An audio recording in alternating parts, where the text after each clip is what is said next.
We have already had a series of the Ten Commandments, and tonight we've come to the end of it, the last commandment of God. And even though it's the last, but surely we're going to talk about it later, why it's not the least. And it's important for us to know why is it very important. Tonight's topic is don't covet anything of others. Don't covet anything of others. Let's go to the scriptures in the book of Exodus chapter 20, verse 17. It says, you shall not covet your neighbor's house. You shall not covet your neighbor's wife, or his male or female servant, his ox or donkey, or anything that belongs to your neighbor. So we can see here, right here, the meaning of covet is like when we want something that is not ours, and God doesn't want us to do that. And if we study deeper, especially in this 10th commandment, this teaches us the general principle that the law of God is concerned not only with acts and words, but also with the thoughts of the heart. In other words, God doesn't only see what we do and what we say, but God also wants to know what we have in our heart.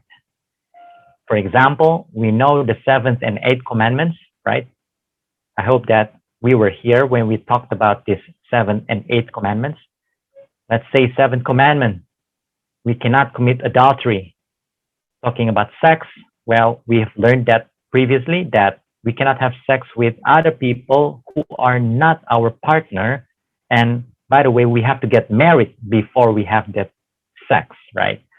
But we have to know that God doesn't only see our conducts, our actions, but God also sees in our heart. Let's review a little bit, okay, about the 7th commandment. Matthew chapter 5, verse 27 and 28. Jesus said, you have heard that it was said, you shall not commit adultery. Verse 28. But I tell you, look at this, that anyone who looks at a woman lustfully has already committed adultery with her in his heart. This is what it meant when it says right here that 7th and 8th commandments also contain the 10th commandment. Why? Because in here, verse 28, it says that when we desire someone who is not ours, right? Like I like someone, a woman, and I look at her lustfully, I want her in my heart, even though I haven't done anything with her, but if I already looked at her and I want it really bad, that means that I already committed adultery. That means that I broke the 7th commandment and the 10th commandment. Why? Because I covet someone else's wife, for example. Common moralists and other religions don't usually recognize this. Thought, unless carried out into acts, is usually regarded as free from mistakes and responsibility. Consequently, many don't feel the necessity to control their thoughts. So we can see right now many moralists, or probably, not probably, because I did have discussion with someone who doesn't have the same faith as mine. And he, of course, he belonged to other religion. And last week, remember, I canceled this fellowship because I had that kind of, conversation with him. And then we talk about this, in other religions, many of them actually consider that when we haven't done anything wrong, we are still considered free from mistakes. But that doesn't happen in Christianity. We must know this.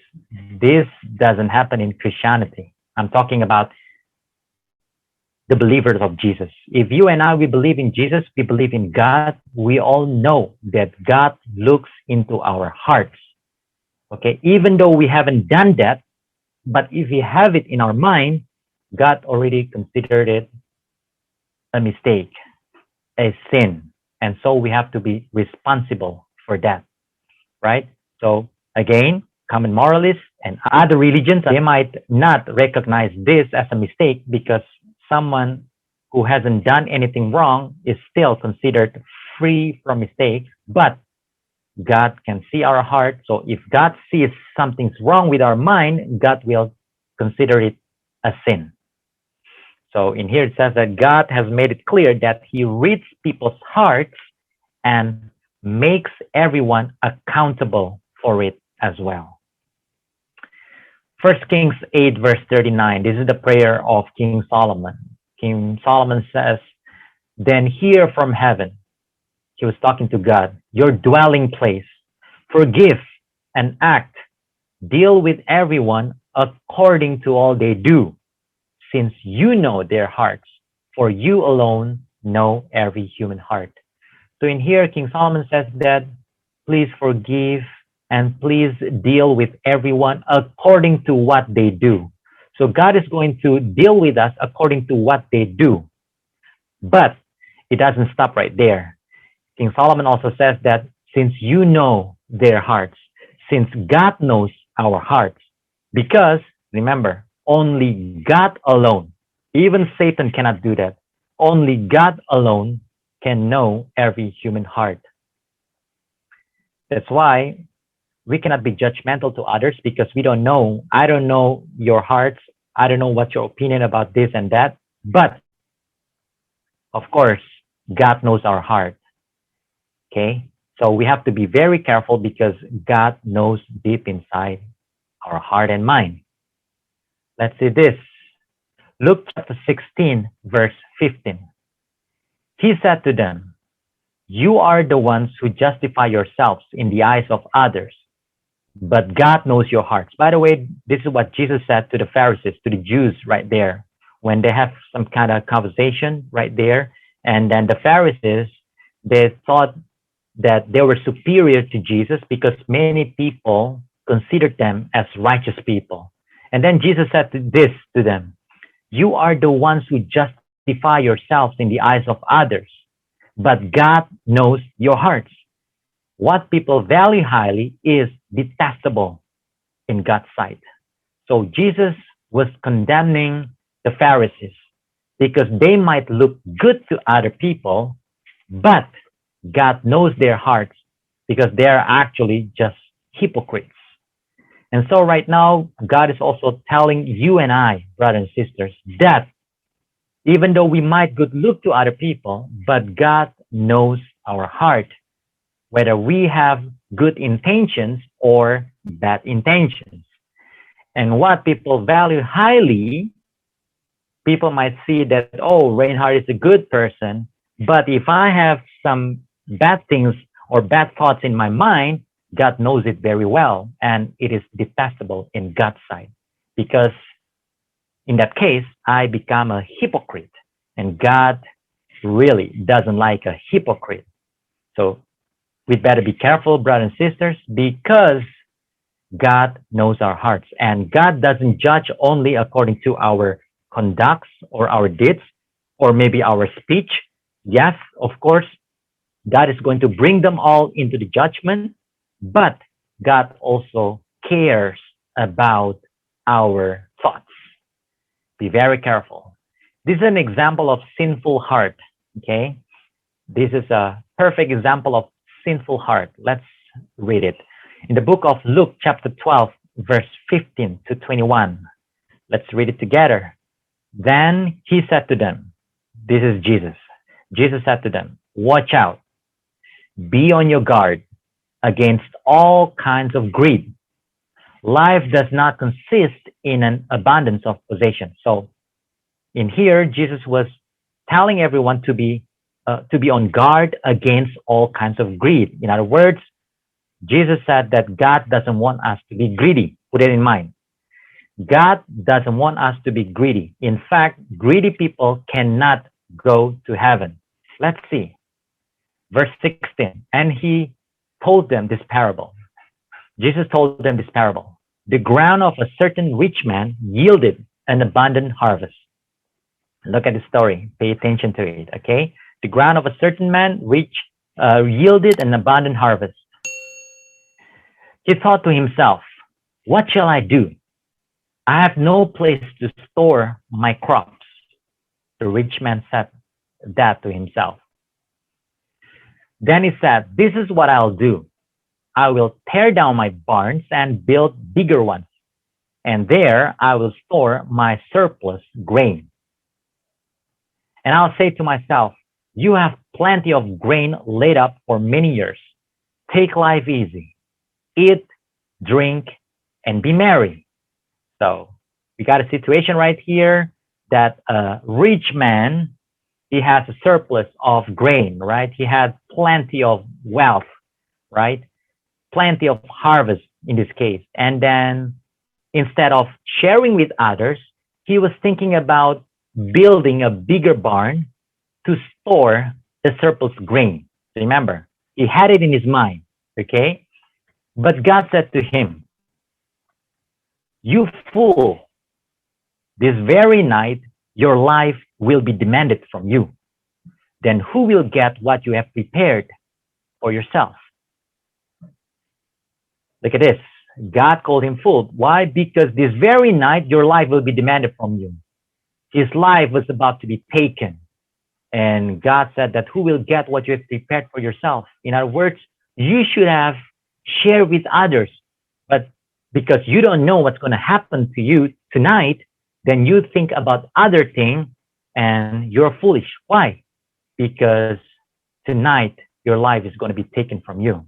And this is how it will be with whoever stores up things for themselves but is not rich toward God. The thing that I want to share with you, brothers and sisters, remember that this rich man only had it in his mind, right? Remember, he hasn't built a bigger barn for his harvest. He hasn't done it. Remember, he hasn't done anything. He just had it in his mind.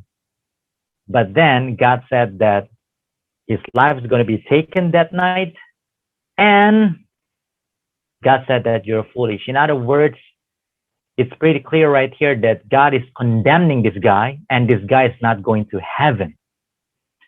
So important thing, a very important thing for us, all of us, brothers and sisters, that we have to be very, very careful with what we have in our mind.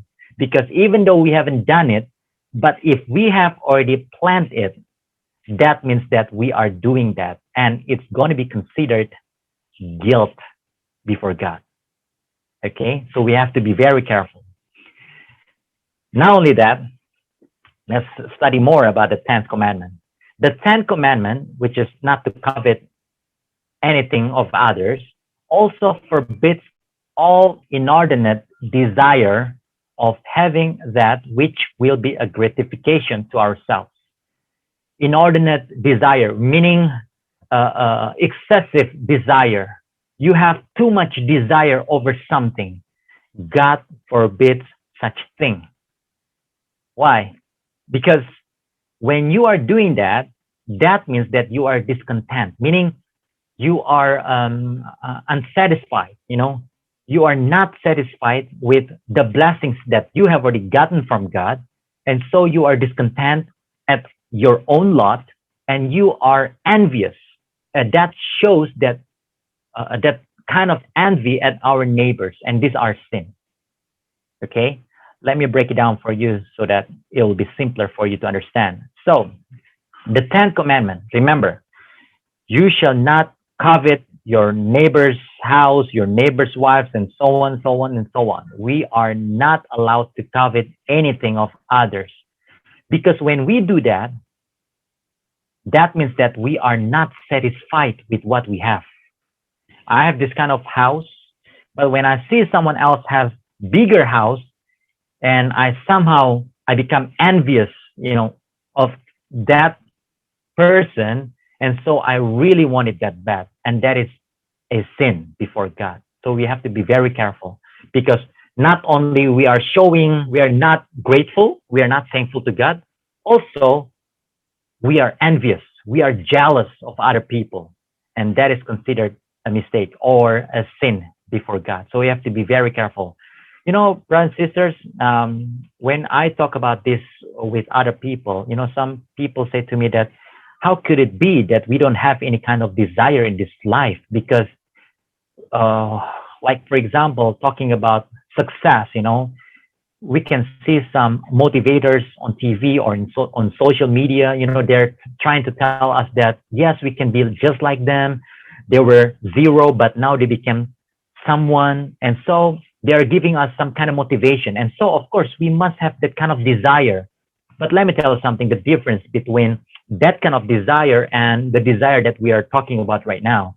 Because in here, we're talking about inordinate desire, meaning excessive or too much, you know, like what I said some other nights ago, if you can remember, that many motivators, they are trying to tell us that, yes, we can be just like them. Let's take an example, okay? Let's say the millionaires, the billionaires. They tell us that I can be like this. I was nothing, but I can be like this, and you can be just like me. Is there anything wrong with that? Okay, so far, so good, no problem. But then he said to us, okay, if you can remember, some other nights ago, I showed it in the PowerPoint. And if you can remember that, not only you have to work hard, that is still good because Christians are not allowed to be lazy. We have to be diligent, of course. We have to be motivated, of course. But, you know, some people out there, they say that if you want to be just like us, you cannot be just like other people. Maybe common people sleep 8 hours. You cannot do that. You have to sleep 4 or 5 hours a day. Show us that you work really hard. Then you can get what you want. This is what I'm talking about when we are talking about inordinate desire. When you are focusing too much to get something that belongs to this world, that makes God number two or number three.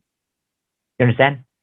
If you are so determined, you are so excited to get something, but then it takes away your time with God, that's what it means when we're talking about excessive desire. You and I, we want to be successful, but if I want to be successful and I do all out, you know, I do everything that I have, and I take away my time with God, and so I don't have this kind of fellowship, and I don't read the Bible. I just focus on work, money, just like that. That means that I have made God number two or number three, and that is bad. Okay? So we have to be very careful with what we desire, especially when we're talking about the worldly desires. You know, when we die, we're not going to bring anything to our grave. In fact, when we go to heaven, we have to remember that we are just going to bring ourselves and perhaps our families. That's all. We're not going to bring our stuff to heaven. So we have to be very careful with what we desire. And also talking about like wives, I have already had my wife. I cannot, you know, like desire some other women out there. And that is sin, of course. And that means that I'm not satisfied with my own wife. And that's, of course, definitely a sin. Okay? The sixth, seventh, and eighth commandments forbid us to injure others in deed. Am I correct? If you can remember, the sixth commandment say what? Thou shalt not kill. We cannot kill others.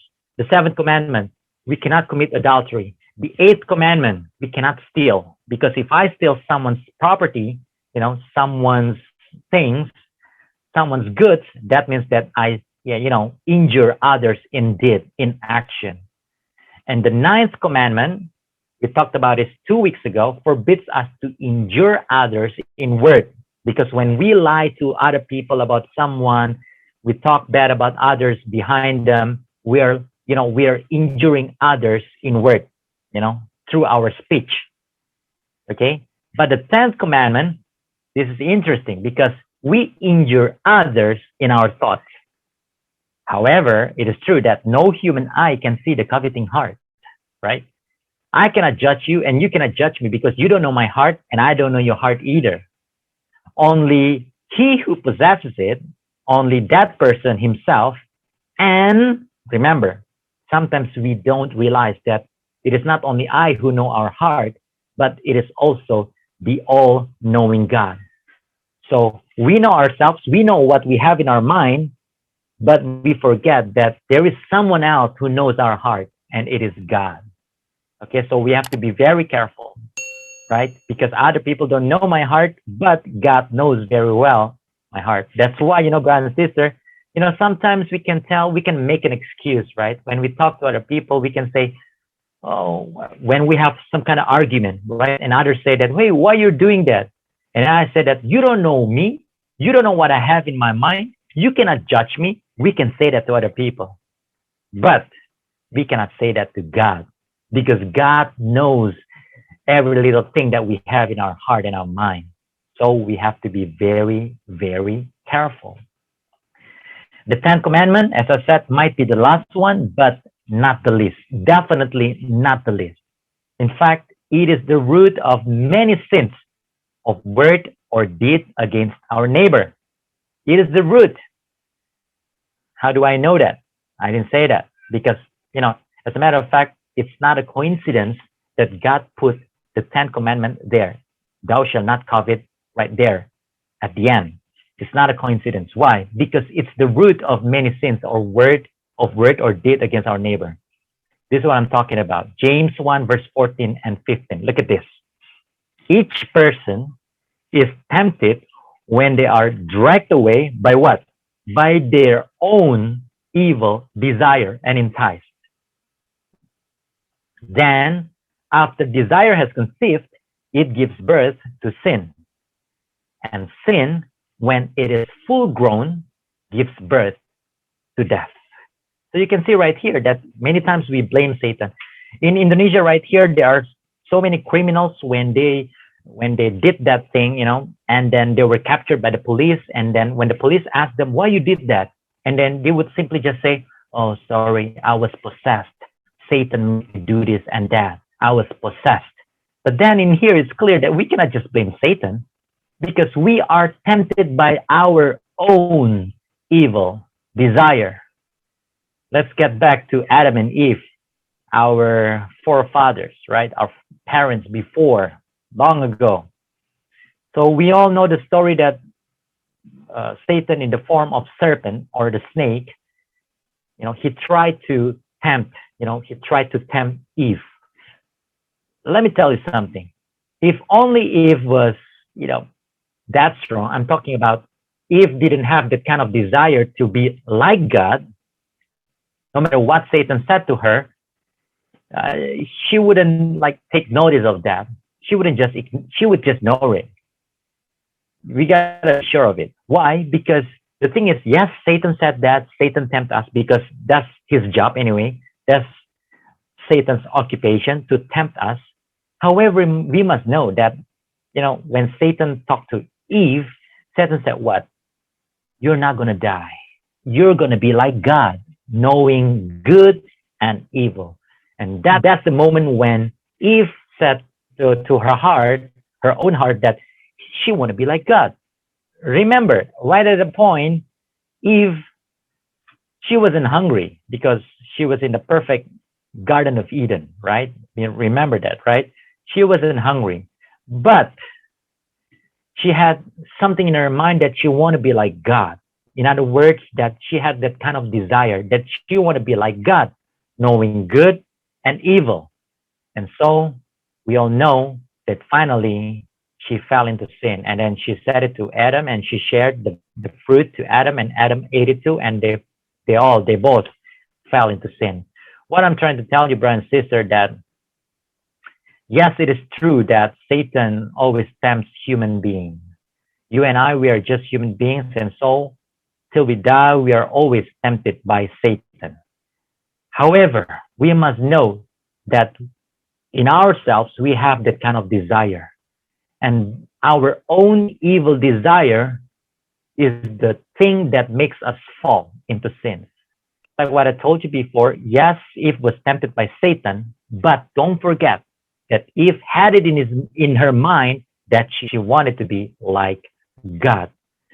So, the conclusion, God is not only concerned with our deeds and speech.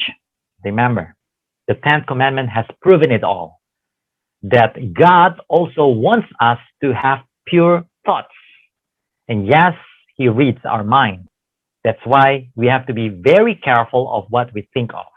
Just like what we learned previously, maybe other moralists that belong to this world, or maybe other religions, think that it's okay as long as we don't do it. We only have it in our mind. But it is clear from the Bible itself that God also looks at our heart. And even if we don't do anything bad, but if we have it in our mind, like for example, when we hate others and we are thinking of injuring that person, let's say, that means that I have already killed that person in my mind. And God is going to consider it a sin before Him.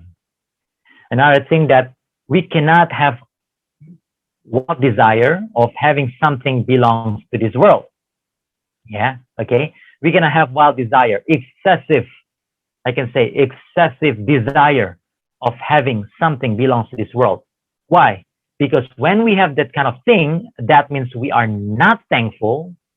Yeah, we're not thankful to God because we already got our part, we already got our lot, but somehow we are not satisfied and we want others belong to others, you know. So we are not thankful enough and we are envious of others.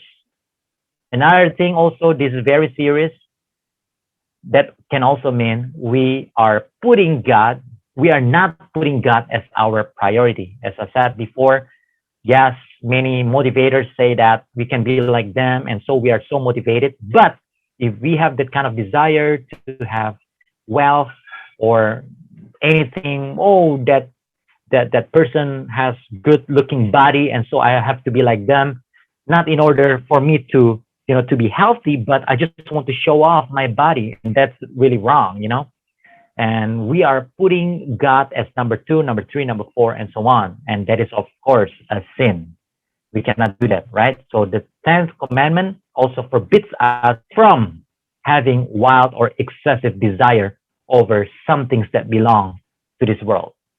And another thing, the last, don't trigger your desire. We have already learned that our own evil desire is the one that, how could I say, that make us fall into sin. Yes, Satan is tempting us. In fact, Satan always tempts us, but it is our own evil desire that drags us away from God. So stay away from the temptation. So this is the example is very important, brother and sister. Maybe you don't really notice, or perhaps some of us have already noticed that, you know, this kind of temptation, when we desire something from others, many times come from social media.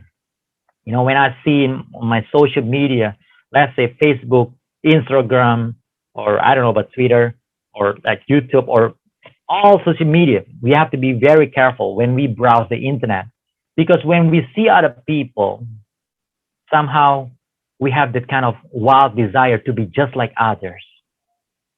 In fact, in the Bible, it says that we have to be different from the world. But when we look at social media, we browse internet, and then somehow we have that kind of like desire to be like the same as the world. The Bible says that we have to be different, but because of social media, we want to be just like the world, and that is really bad. Yeah, pornography also is also bad. You know, because of the pornography, we think wildly about others. And so, to those who haven't got married, be careful. Maybe you want to have men like this or women as wild as what you see in the pornography, and that's really bad, of course. And that kind of thing, what we see, what we hear, what we witness, be very, very careful, because that can somehow put an idea into your mind, and somehow your thought can be filthy. And when our thoughts are dirty, be careful. God is going to consider that as a sin. So once again, brother and sister, we have already studied a series of 10 commandments, and all have been covered. Hopefully we understand. And the 10th commandment is a very special commandment as well, because it tells us that God is also concerned with our thoughts. And what we think of, be very careful. When we think of good things, Yeah, it's going to end up good, but if you think of bad things, be careful. It can somehow block us from going to heaven. Starting from now, we have to be very careful with what we think of. That's the conclusion, and we have already covered all the Ten Commandments. And special for tonight, we have talked about the tenth commandment. It's time for us to have discussion. If you have anything to discuss, or maybe you want to share your insights, feel free to do that.